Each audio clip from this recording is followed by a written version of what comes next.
এবং কাফির যদি মারা যায় তার নামে দোয়া করাও হারাম, ইসালে সওয়াব করাও হারাম। আর মৃত্যু ব্যক্তি যদি সুন্নি থাকে, আহলে সুন্নাত ওয়াল জামাতে থাকে, 4 দিনে ইসালে সওয়াব করলেও যায়, 40 দিনে করলেও যায়, বছরে করলেও যায়, প্রত্যেক দিন করলেও যায়। জোরে বল সুবহানাল্লাহ। সুবহানাল্লাহ। বেঈমানের কবরে দোয়া সওয়াবের কোনো উপকার লাভ হয় না, মুমিনদের জন্য হয়। কথা বুঝতে পেরেছেন বাবা?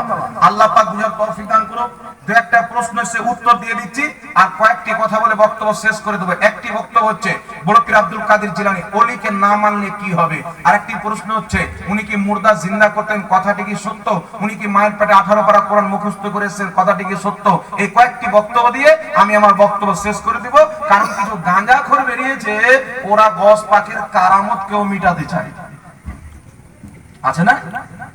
গস পাক যদি মুর্দা জিন্দা করতেন তো উনি নিজে কেন মরলেন? যুক্তি দেখে, যুক্তি দেখে। যাই হোক, একটা মৌলবী ছিল আপনাদের বীরভূমে, নামটা মনে হয় গোলাম মুর্তজা, মরে গেছে, জাহান্নামে চলে গেছে।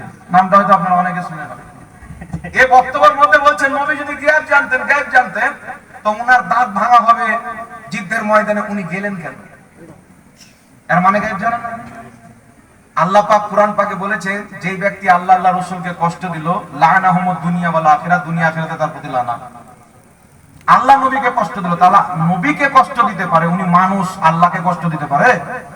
কথা বলে আল্লাহ কেন বলল? আল্লাহ এটাই বুঝিয়েছেন যে আমার নবীকে কষ্ট দিল সে আমি আল্লাহকে কষ্ট দিল। তাই নবী পাকের দাঁত ভেঙেছেন তো আল্লাহ কষ্ট পেয়েছেন কি পাননি? কথা বলেন, কোরআন অনুযায়ী পেয়েছেন? তাহলে আল্লাহ তাবারাক ওয়া তাআলা কেন বললেন না যে নবী ওখানে যেও না, তোমার দাঁত ভাঙবে? তো এখান থেকে তো আল্লাহও গায়েব জানেন, এটা প্রমাণ হয় আর যুক্তি অনুযায়ী হয় না? কিন্তু আল্লাহ পাক তো জানেন নবী তো যাচ্ছেন, আমি যাব, আমার দাঁত ভাঙবে, সাহাবা একরামের শহীদ হওয়ার জজবা বাড়বে। যে নবী যদি দাঁত ভাঙাতে পারে তো আমরা জীবন দিয়ে হলো ইসলামকে রক্ষা করব। সুবহানাল্লাহ, সুবহানাল্লাহ। এই গাঁজার বেটাটাকে কে বুঝাবে? নবী পাক বলছেন ওই ওয়ালিদ বিন মুগীরাকে, তুমি হচ্ছে রাখালের সন্তান, তোমার বাপের সন্তান নয়। তলোয়ার বের করে মায়ের ঘাড়ের সামনে করে বলছে, মা বলো আমার বাপকে। মা বলছে, বেটা এতদিন এইগুলো সওয়াল কেন করছো? বলছে মুহাম্মদ সাল্লাল্লাহু আলাইহি ওয়াসাল্লাম বলেছেন আমি নাকি রাখালের সন্তান, উনি তো মিথ্যা বলেন না, সত্য কথা বলো। মা বলছে মুহাম্মদ সাল্লাল্লাহু আলাইহি ওয়াসাল্লাম বলেছেন তো সত্যই বলেছেন, তোমার বাপ বহুত পয়সাওয়ালা মানুষ, তার জমি জায়গা কে খাবে, তার বাচ্চা কাচ্চা হবে না, আমি একটা রাখালের সাথে জিনা করে তোমাকে জন্ম দিয়েছি। তাহলে বলেন তো বাবা, মা কোথায় রাখালের সাথে জিনা করে না করলে আমার নবীকে দেখতে গেছিলেন? কিন্তু আমার নবী জানলেন কি করে? ইলমে গায়ব। একটু জোরে বলেন না সুবহানাল্লাহ। কেউ যদি নবীকে বলে যে উনি গায়ব জানতেন না, ঢালাও ভাবে মুতলাক গায়বের ইনকার করে, ও স্পষ্ট কাফির।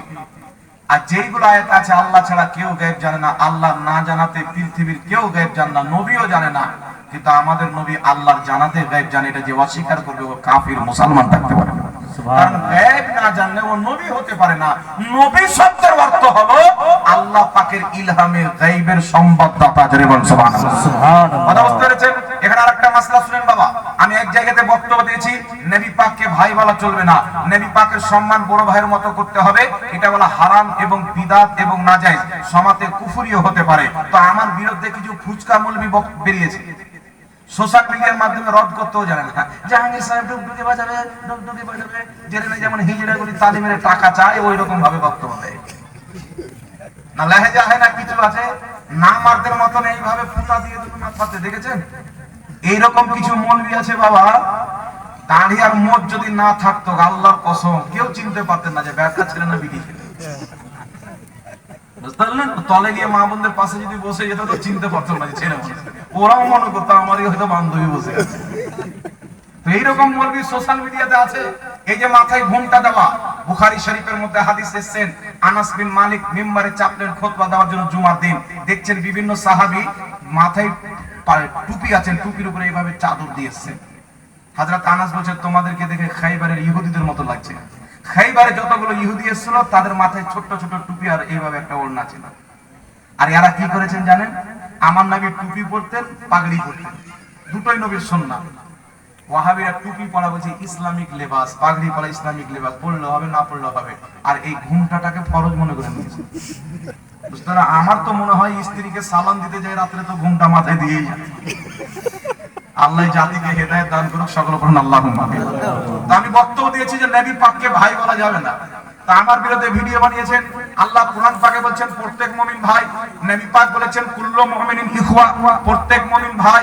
হযরত উমরকে নবী বলছেন উমর যাও দুআতে তোমার ভাইকেও স্মরণ রাখিও। তো আমরাও মুমিন, নবীও মুমিন, আর হাদিস কোরআন বলছে মুমিন মুমিন ভাই, তাহলে বুঝা গেল নবী আমাদের ভাই। নাউজুবিল্লাহ। আমি প্রশ্ন করলাম ওয়াহাবি তোর বাপটা মুমিন না কাফির? বলছে পাক্কা মুমিন। তুই মুমিন না কাফির? বলছে আমিও পাক্কা মুমিন। তাহলে ওর ভাই পাক্কা, ওর বাপ হলো ওর ভাই, নাকি বলেন? নবীও মুমিন আমরাও মুমিন, আর কুরআন হাদিস বলছে মুমিন মুমিন ভাই। তাহলে নবীকে এই যুক্তি দিয়ে বলছেন নবী মুমিন আমরা মুমিন, তো নবী আমাদের ভাই হলো। উনাকে আল্লাহ বেশি সম্মান দিয়েছেন তো উনি বড় ভাই হলেন। তাহলে ওর বাপকে ওরা মুমিন মনে করে, নিজেকেও মুমিন মনে করে, তাহলে ওর বাপ এই যুক্তিতে ওর ভাই হলো কি হলো না? তাহলে ওর মা হবে না ভাবি হবে? কথা বলে। ওর যে বেটা জন্ম নিবে ওটা ওর ভাই হবে, ও তো মুমিন বলবে। এরা কোন কোম্পানির গাঁজা খায়? এই কোম্পানি ভারতে পাওয়া যায় না, আমেরিকাতে পাওয়া যায়। কিন্তু ওই গাঁজা আনতে গেলে ভিসা পাবেন না। এই বেটারা কি করে যায় আল্লাহ পাক জানে। যুক্তি দিয়ে নবীকে ভাই প্রমাণ করতে গিয়ে ওর বাপেরই ভাই হয়ে গেল। আল্লাহ হেদায়েত দান করুক, সকলে পড়ুন আল্লাহুম্মা আমিন। অবশ্যই মুমিন মুমিন ভাই, আমরা সবাই মুমিন, আর আমার নবী হচ্ছে ঈমানের জান। সুবহানাল্লাহ সুবহানাল্লাহ। আল্লাহ কোরআন পাকে বলেছেন মাকানা মুহাম্মাদুন আবা আহাদিম মির রিজালিকুম ওয়ালাকিন রাসূলুল্লাহি ওয়া খাতামান নাবিয়্যিন। আল্লাহ বলেন মুহাম্মদ তোমাদের মধ্যে কোন ব্যক্তির বাবা নয়, ওয়ালাকিন রাসূলুল্লাহ উনি একজন আল্লাহর রাসূল, ওয়া খাতামান নাবিয়্যিন আর সমস্ত নবীর শেষ নবী। কিয়ামত পর্যন্ত ইনার পরে নতুন নবী জন্ম নেওয়া অসম্ভব। তো আল্লাহ বলছে তোমাদের মধ্যে মুহাম্মদ করির বাপও নয়, আর ওয়াহাবি বলছে আমাদের ভাই। চিন্তা করছেন? ওর বাপ হলো না তো ভাই কি করে হবে? আর মুমিন মুমিন যদি ভাই বলে তো ওর বাপও মুমিন, ওর দাদাও মুমিন, ওর বেটাও মুমিন, ও বলে আমার গোটা গোষ্ঠী মুমিন, তাহলে গোটা গোষ্ঠী তো ভাই হবে। চাচা নানার অস্তিত্বই থাকবে না শরীয়তে, নাকি বলে? তো এরা এই কোম্পানির গাঁজা খায় না, আমেরিকার কোম্পানির গাঁজা খায়।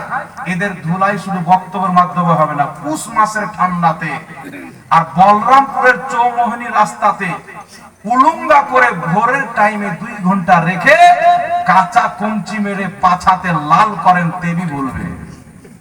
এই শাস্তি না দিলে এরা শুধরাবে না। বুঝতে পারছেন? নবীকে ভাই বানাতে যাচ্ছে। নাউজুবিল্লাহ, আস্তাগফিরুল্লাহ।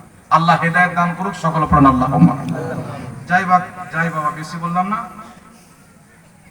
কয়েকটা প্রশ্ন এসেছে, উত্তর দেব না ছেড়ে দেবো বলে? যে মৌলবি